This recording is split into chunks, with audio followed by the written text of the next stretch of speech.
नमस्कार दोस्तों, मैं राजकुमार मौर्य। आप देख रहे हैं प्रखर इंडिया यूट्यूब चैनल। इस वीडियो में आज हम बात करेंगे सुल्तानपुर लोकसभा सीट की। सुल्तानपुर लोकसभा सीट को लेकर काफ़ी चर्चा है। सबसे ज़्यादा जो चर्चा है भीम निषाद की चर्चा है। क्यों चर्चा है, आंकड़े क्या कहते हैं, सारी चीज़ें हम आपको बताएंगे। समाजवादी पार्टी के मुखिया अखिलेश यादव जी ने भीम निषाद को आज नहीं, टिकट के ऐलान होने के बाद नहीं, उसके 6-7 महीना पहले ही भीम निषाद को सुल्तानपुर में भेज दिया था। जाइए आप निषाद बस्तियों में बात करिए, लोगों से मिलिए, पिछड़ों से मिलिए, अति पिछड़ों से मिलिए, लुहार, कुम्हार, मौर्य, यादव, मुस्लिम, सबसे आप मिलिए और आप तैयारी करिए। आपको हम लोकसभा का चुनाव लड़ाएंगे। आपने देखा टिकट कट गया, और मैं आपको बता दूं भीम निषाद बहुत अच्छा चुनाव लड़ रहे थे। बहुत अच्छा का मतलब आप समझ लीजिए जीतने की कंडीशन पर। कुछ लोग ये भी कहेंगे समाजवादी पार्टी तो यहां कभी जीती ही नहीं है। उसका भी जवाब है, समाजवादी पार्टी यहां पर लड़ते लड़ते चुनाव हारी है, बसपा यहां पर जीती है। अब कुछ लोग ये भी कहेंगे मेनका गांधी बहुत बड़ा चेहरा है। बिल्कुल सही बात है, लेकिन 2019 में जब चुनाव हुआ था तो 15,000 वोटों से सोनू सिंह से चुनाव जीती थी। उसके पीछे कुछ कारण थे। एक कारण यह था कि यहां पर शिवपाल की पार्टी भी चुनाव लड़ रही थी, 11,000 वोट वो भी प्राप्त की थी। एक कारण, छोटा सा कारण है। अगला कारण मैं बार बार कहता हूं, जब किसी भी सवर्ण व्यक्ति को टिकट मिलता है सपा बसपा से, ये साफ बात है। पहले लोग वोट देते थे, लेकिन जब से बीजेपी की सरकार बनी है सवर्ण वोट 80 से 90% बीजेपी को जाता है। तो आप ये समझिए। उसके अलावा यहां पर 2019 हो, 2022 का विधानसभा चुनाव हो, निषादों का पूरा वोट बीजेपी को जाता है। अब कुछ लोग ये भी कहेंगे कैसे भीम निषाद को वोट दे देते। निषादों की बहुतायत आबादी है यहां पर जो पूरा बीजेपी को वोट करती थी। जब अपने बीच से कोई व्यक्ति आए, चाहे बाहरी हो चाहे भीतरी हो, भीम निषाद ऐसे व्यक्ति हैं जो लोगों से मिलनसार हैं, बहुत सीधे लगते हैं देखने में। वैसे नेता सीधे नहीं होते, हम जानते हैं इतना, लेकिन भीम निषाद से कोई भी व्यक्ति मिल सकता है, कोई भी व्यक्ति बात कर सकता है। बात करने का जो तरीका आप इनकी सुनेंगे, यूट्यूब पर सर्च कर लेंगे, क्योंकि दूसरे की वीडियो में दिखाऊंगा तो कॉपीराइट क्लेम आने का डर रहता है। तो आपको लगेगा हाँ कोई व्यक्ति है, चेहरे को देखकर आप समझ सकते हैं, मासूम सा चेहरा, लोगों से मिलने का तरीका। और समाजवादी पार्टी ने ऐसे व्यक्ति का टिकट काट दिया। अब जब समाजवादी पार्टी ने रामभुआल निषाद को टिकट दिया है, आप खुद सोचिए, रामभुआल निषाद पूर्व में मंत्री रहे हैं, निषादों के बड़े नेता रहे हैं, लेकिन कहीं ना कहीं रामभुआल निषाद गोरखपुर से चुनाव लड़े हैं। देवरिया में घर पड़ता है, सुल्तानपुर के बगल पड़ता है अंबेडकर नगर। इनका घर नज़दीक है, उनका घर दूर है। नेता बड़ा होना बड़ी बात नहीं है। मामला यही होता है कि जब कोई नया व्यक्ति अपने समाज का, अपने क्षेत्र का आता है चुनाव में, तो उसको लोग सोचते हैं एक बार इसको बेचारे को मौका दिया जाए। और मैं गारंटी के साथ कह सकता हूं, अगर भीम निषाद चुनाव लड़ते तो यहां पर चुनाव लड़ते ही नहीं, चुनाव जीतते भी। अब दिल्ली में बैठे हुए पत्रकार, वहां लखनऊ में बैठे हुए पत्रकार यही चीज बार बार बोलते हैं, डमी कैंडिडेट थे। कौन से डमी कैंडिडेट थे? चुनाव पत्रकार लड़ने आएंगे, चुनाव हम लड़ने आएंगे, चुनाव भीम निषाद लड़ रहे थे। इनको सबका वोट मिलता। मैं आपको कुछ आंकड़े दे रहा हूं। इसौली विधानसभा सीट है, मैं विधानसभा का वोट बताता हूं। भाजपा यहां पर 4 सीटें जीती है।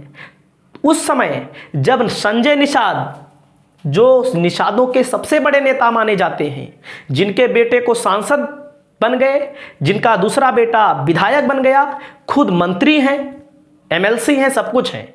मतलब पूरे निषादों के परिवार का ठेका, पूरे निषादों को कल्याण करने का ठेका इन्हीं के पूरे परिवार ने तो लिया, लेकिन सारा पद खुद इन्होंने ले लिया। ये आप लोग जानते हैं, हमें कहने की कोई बात नहीं। और जब 2022 में चुनाव हुआ था, पूरा निषाद समाज भाजपा को वोट दिया था। क्यों? क्योंकि इन्होंने वादा किया था कि हम आपको आरक्षण दिलवाएंगे, और जब से इनकी सरकार बनी है आरक्षण के नाम पे मुंह नहीं खोलते हैं।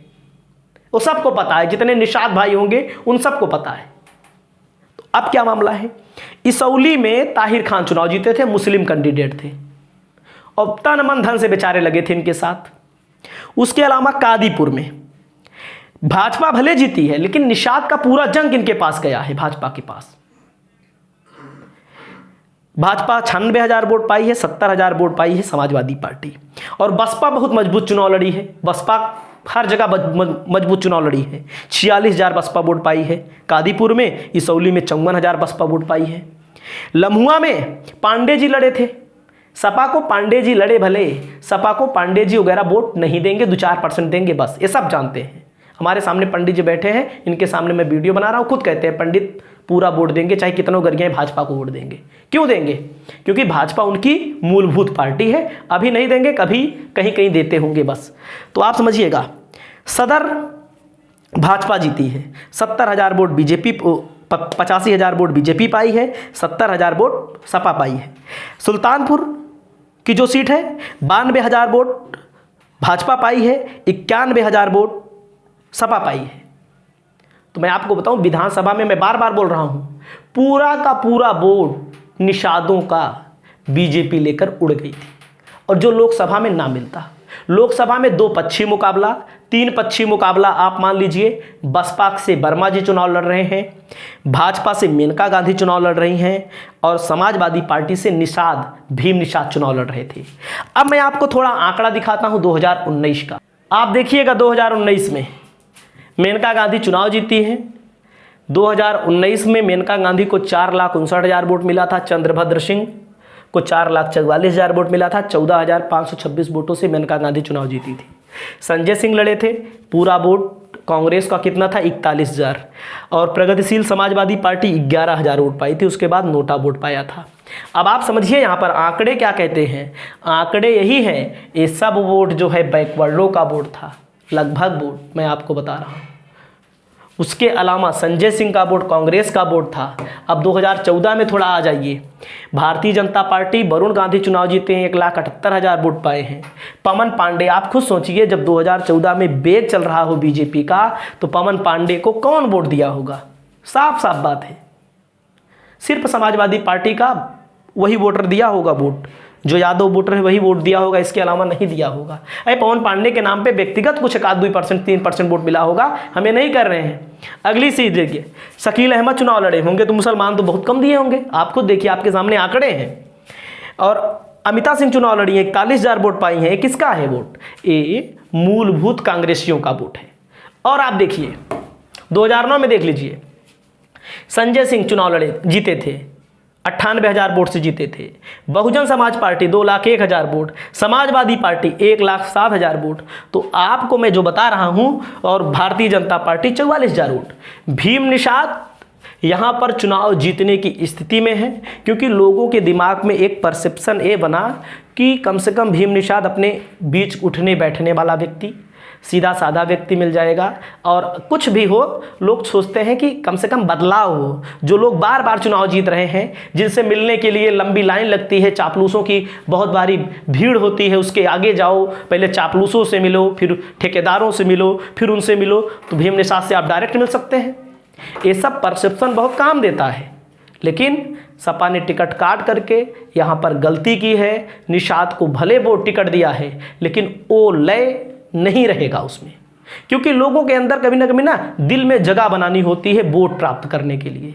भीम निषाद 6 महीने से प्रचार किए, ठंडी में बेचारे कंबल बांटे, और इनका टिकट काट दिया गया। और उम्मीद हमको यही है कि इनको टिकट मिलेगा और एक बार फिर चुनाव लड़ेंगे। और इन्होंने बोला भी, पार्टी अखिलेश की नहीं है, पार्टी हमारी भी है। बहुत मतलब इमोशनल भाषा में यूज किया इन्होंने, बताया मीडिया से। तो आपको आने वाले समय में अगर सुल्तानपुर में टिकट फिर बदला जाएगा तो आप देख लेना, भीम निषाद को टिकट जरूर मिलेगा। हमारी शुभकामनाएं भीम निषाद के साथ हैं। आपकी शुभकामनाएं हो सकता है मेनका गांधी के साथ हों, लेकिन हमारी शुभकामनाएं ऐसे लोगों के साथ हैं जो पहली बार कम से कम लोकसभा का चुनाव लड़ रहे हैं, वो किसी भी पार्टी से।